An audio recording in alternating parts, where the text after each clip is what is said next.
I started photography a bit late.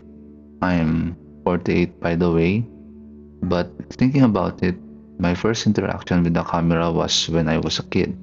Those small rectangular film cameras. And I remember going to a photo shop with my family, going there to have the photos developed.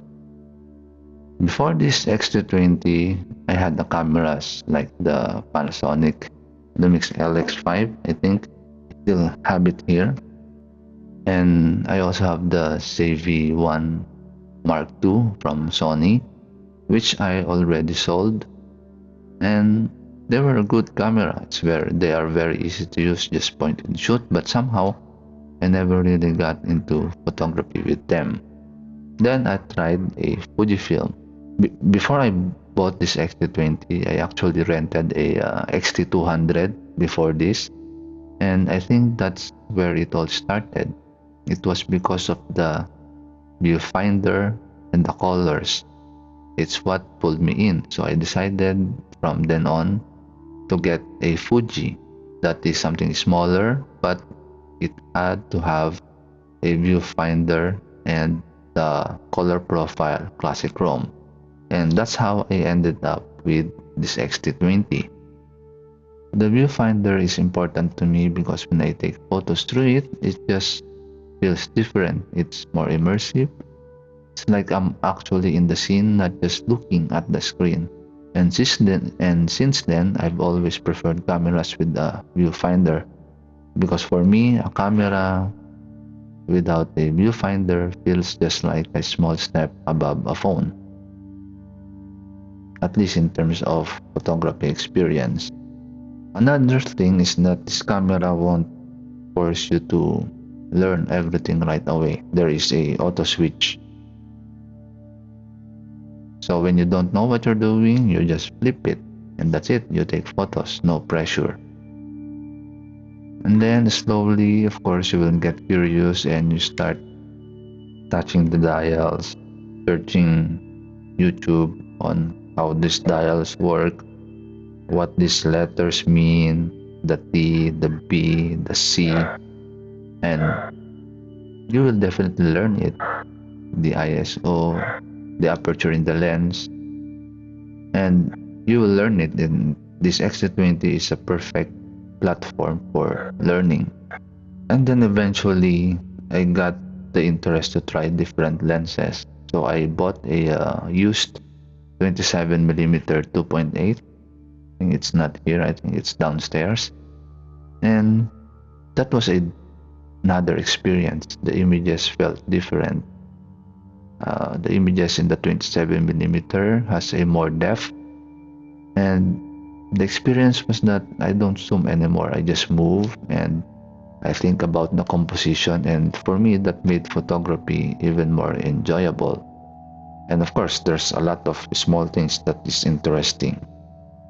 The flash, the tilting screen, all of this is a improvement on the photography experience.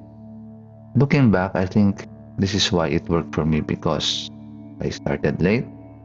I didn't want something complicated, but I also didn't want something too simple, like point and shoot.